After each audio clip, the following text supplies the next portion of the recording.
Pessoal, nós vamos falar um pouco hoje sobre coronavírus. O coronavírus 19, o Covid-19, é do gênero beta-coronavírus, que infecta apenas mamíferos. É altamente patogênico, podendo causar síndrome respiratória e gastrointestinal. Certo?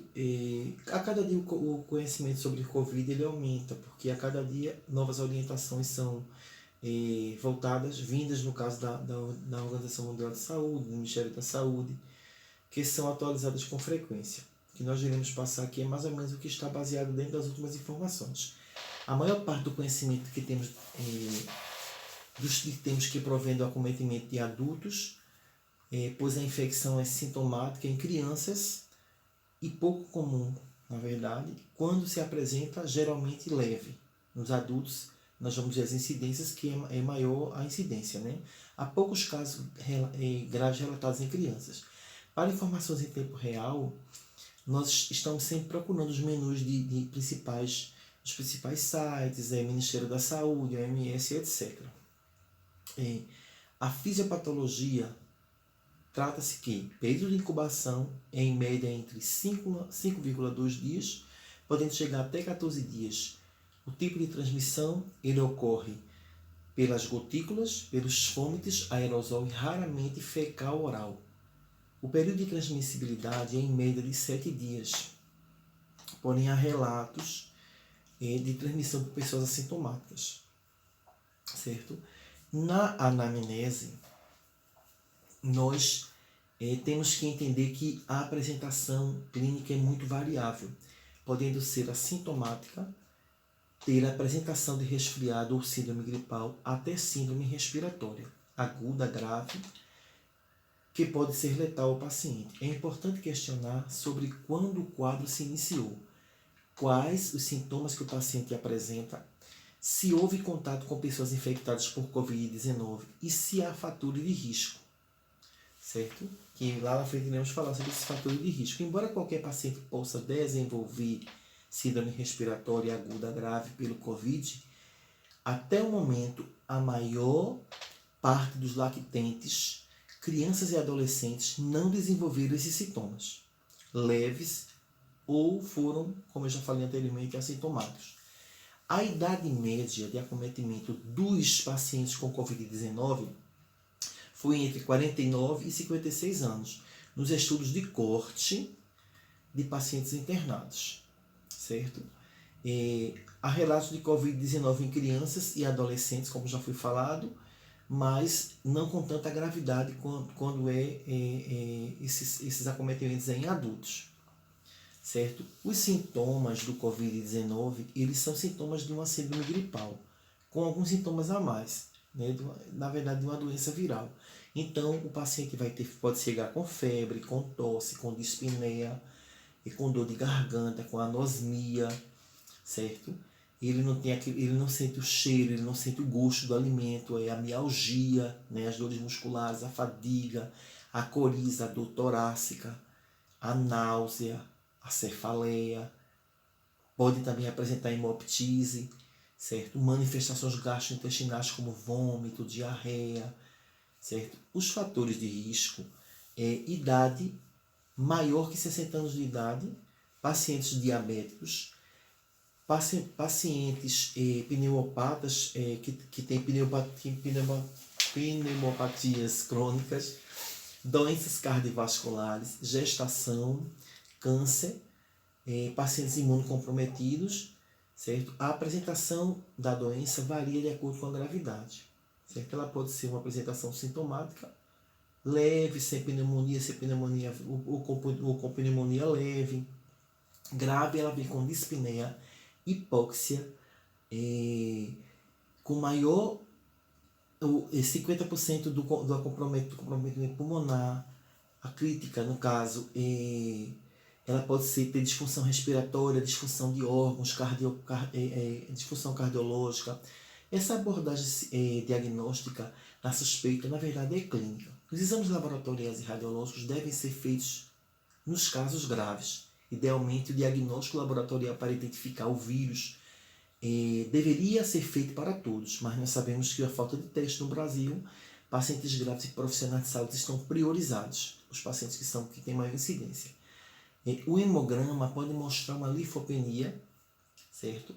O LDH, o lactato desidrogenase, pode estar elevada, a ferritina sérica também vai estar elevada, a procalcitonina, certo? Também pode estar elevada em pacientes graves, certo?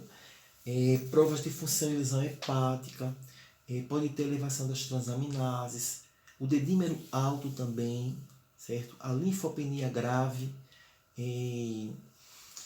Esses casos acima, com esses pacientes que apresentaram essas gravidades, eles têm uma mortalidade mais alta. A radiografia, os exames de imagem nos quadros de pneumonia, pode mostrar várias e pequenas opacidades irregulares e infiltrado intersticial.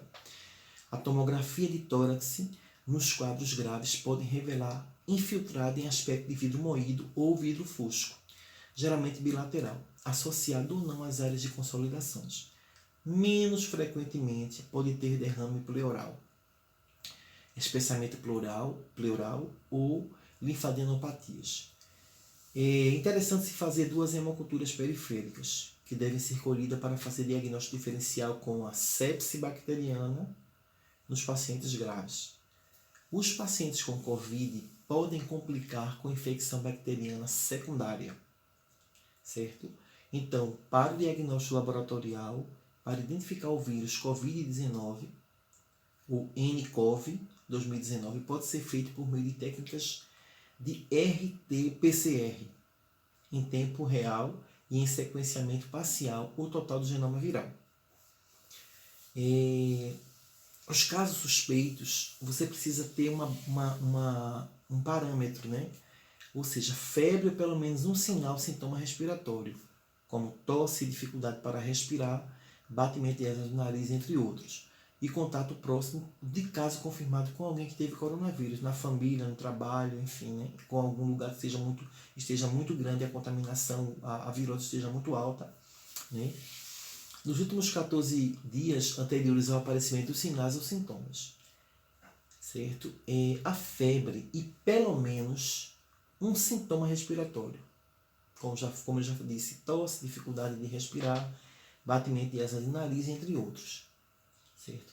A história de estar em área de transmissão de Covid-19 ou ter viajado para a área de com transmissão local também é uma variante que se deve observar segundo a Organização Mundial de Saúde.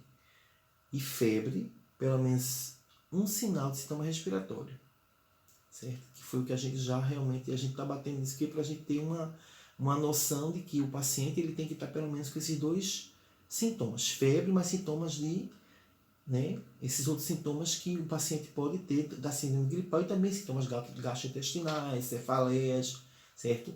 Diarreia, vômitos, entendeu? Mas a febre tem que estar presente, certo?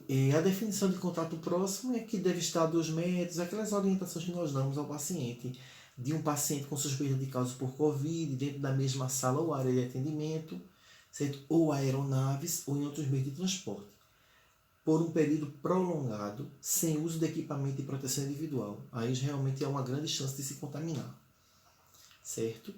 Ter muito cuidado com essa questão de estar em lugares que tenha muitas pessoas, né?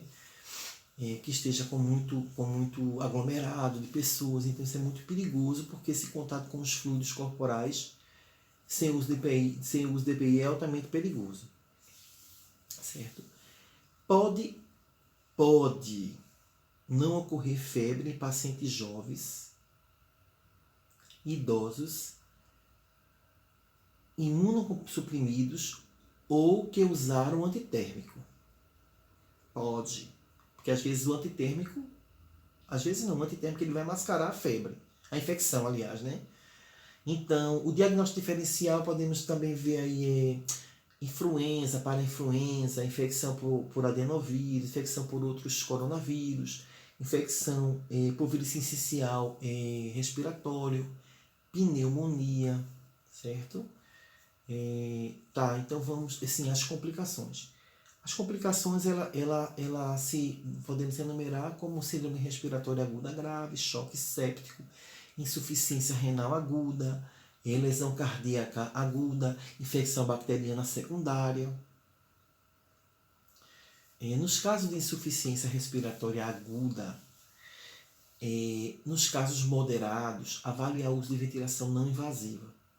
Certo? Por quê? Há risco de gerar aerosol.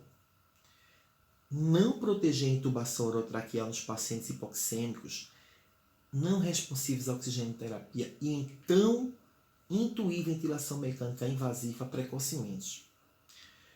Sempre é interessante e importante seguir o protocolo de sequência rápida de intubação e procedimento de intubação orotraqueal em COVID, que é um procedimento especificado e diferente, que tem todo o manejo.